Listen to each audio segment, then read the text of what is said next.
전통 소재는 탄소 중립 사회를 구현하는 데 막중한 책임과 역할을 요구받고 있습니다. 전통 소재 업계 입장에서도 탈탄소를 포함한 전반적인 ESG 대응 노력은 기업이 존속 자격이자 본원 경쟁력을 좌우하는 필수 요소로 자리 잡은 것입니다. 기술과 혁신 독자 여러분, 안녕하세요. 포스코 경영연구원에서 철강 연구실장을 맡아 철강 산업이 ESG 경영체제를 구축하고 미래 발전 방향을 연구하고 있는 박용삼이라고 합니다.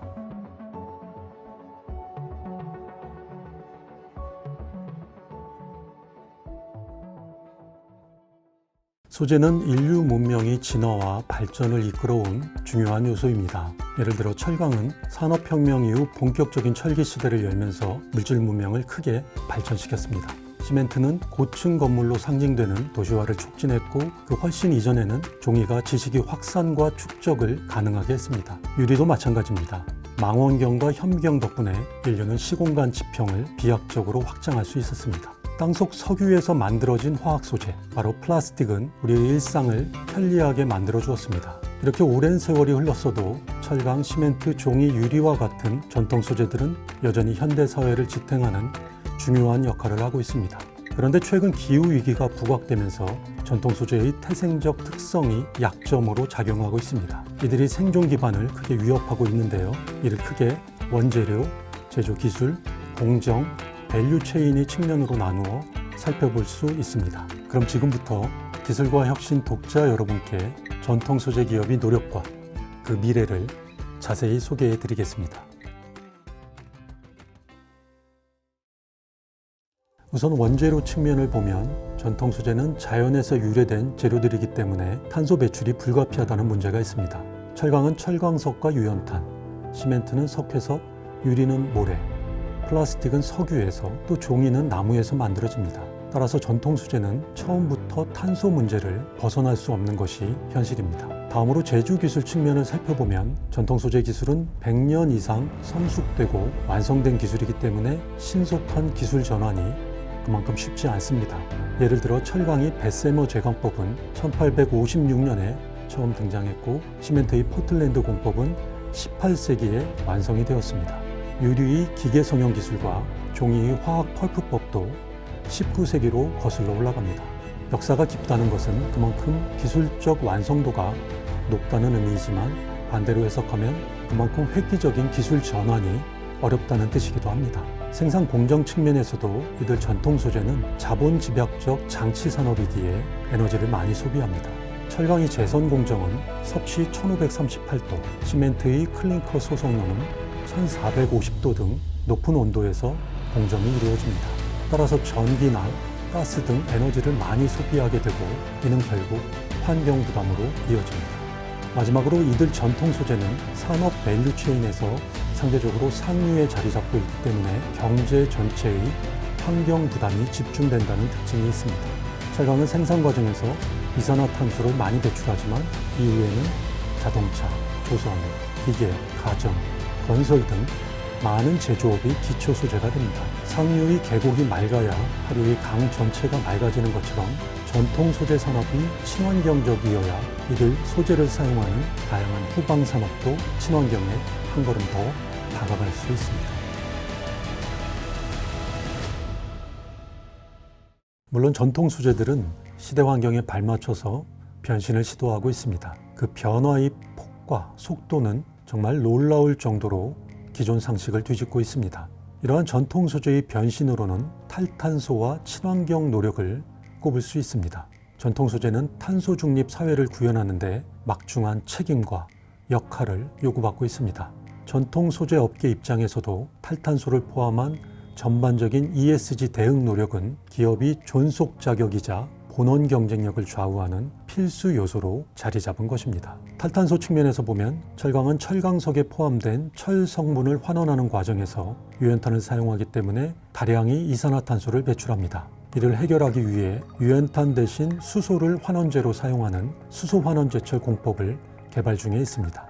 또한 슬래그를 시멘트 원료로 재활용하며 순환경제를 구현하기 위해 노력하고 있습니다. 시멘트는 주원료 자체에 포함된 많은 탄소와 함께 소성 공정에서의 에너지 사용이 취약점입니다. 따라서 원료 채광의 환경 문제와 그로 인한 지역사회와의 갈등, 원료의 소성 반응과 에너지 사용에서 배출되는 CO2가 주요 ESG 이슈입니다. 이를 해결하기 위해 단기적으로는 탄소를 저감하고 중장기적으로는 신기술을 개발하며 도입하고 있습니다. 유리는 용융 과정에서의 에너지 집중 사용과 탄소 배출 문제가 주요 ESG 이슈입니다. 이를 해결하기 위해 사용처의 에너지 효율을 높이고 성능이 고도화된 제품을 개발하는 데 주력하고 있습니다. 플라스틱 등 화학 소재는 밸류체인 전후방에서 환경 이슈가 발생하는 것이 가장 큰 고민입니다. 사용 후 분해되지 않는 폐기물이 발생하기 때문입니다. 이를 해결하기 위해 탄화수소 사업 전반의 친환경성을 강화하고 데이터 기반의 탄소 관리에 매진하고 있습니다. 마지막으로 종이는 산림 훼손 비난에서는 자유롭지 못하지만 플라스틱 문제를 해결하는 유력한 대안이라는 강점이 있습니다. 종이업계에서는 플라스틱 대체용 신제품을 개발하고 동시에 장기적으로 업종 전환까지 모색하고 있습니다. ESG 대응과 더불어 소재 산업이 중요도가 높아지면서 소재 기업 간 영역의 경계가 점점 옅어지고 있습니다. 이종 소재들이 복합되고 접합된 새로운 소재가 부상하고 있는 것입니다. 특히 자동차 시장에서는 경량화와 친환경화가 중요해지면서 기존의 철강 중심에서 벗어나 알루미늄과 같은 비철금속, 탄소 섬유 강화 플라스틱 등과 같이 다양한 소재로 확장되고 있습니다. 이에 따라 독일이 바스프나 일본이 도레이와 같은 다양한 소재 업체들이 자동차 시장으로의 공급 확대를 적극 추진하고 있습니다. 근래에는 기술 범위를 확장해 새로운 성장 동력을 찾는 전통 소재 기업들이 늘어나고 있습니다. 금속계 기업이 플라스틱 기술을 접목하고 플라스틱 기업이 바이오 기술을 연구하는 것도 이러한 노력의 일환입니다. 예를 들어 자동차 산업에서는 충격에 대비해 고강도를 구현할 수 있는 철강 소재가 주로 사용되었지만 이제는 경량성과 고강도 특성을 동시에 갖춘 탄소 섬유와 플라스틱이 복합 재료가 주목받고 있습니다. 또한 지금까지 자동차 내장재에는 가볍고 싼 플라스틱이 주로 사용되었지만 현재는 각국의 규제와 소비자들이 친환경 요구를 충족시키기 위해서 가볍고 저렴한 친환경적인 소재가 적용 중에 있습니다. 이에 따라 기존에 플라스틱을 공급하던 업체들은 자사의 기술 기반의 바이오 소재 기술을 더해서 바이오 플라스틱을 개발하며 선보이고 있습니다. 이처럼 전통 소재 기업들은 오랜 역사에 걸맞는 긴 호흡으로 원대한 미래를 향해 변신을 시도 중에 있습니다. 산업별 특성, 업체별 강점에 맞추어 차별화된 혁신 영역에 도전하면서 단기적으로는 원료 개선이나 에너지 효율화, 중장기적으로는 기술 혁신과 사업 변신 노력을 병행하고 있는 것입니다. 이렇게 최근 주요 전통 소재 업계의 노력을 소개해 드림으로써 기술과 혁신 독자 여러분들께서는 연계되는 산업이 탄소 중립 실현과 미래 발전에 관한 시사점을 얻으셨기를 바랍니다. 여러분들이 관심이 쌓이고 확산되면서 전통 소재는 친환경으로 거듭날 미래 세상이 중요한 징검다리 역할을 할 수 있을 것으로 기대됩니다. 감사합니다.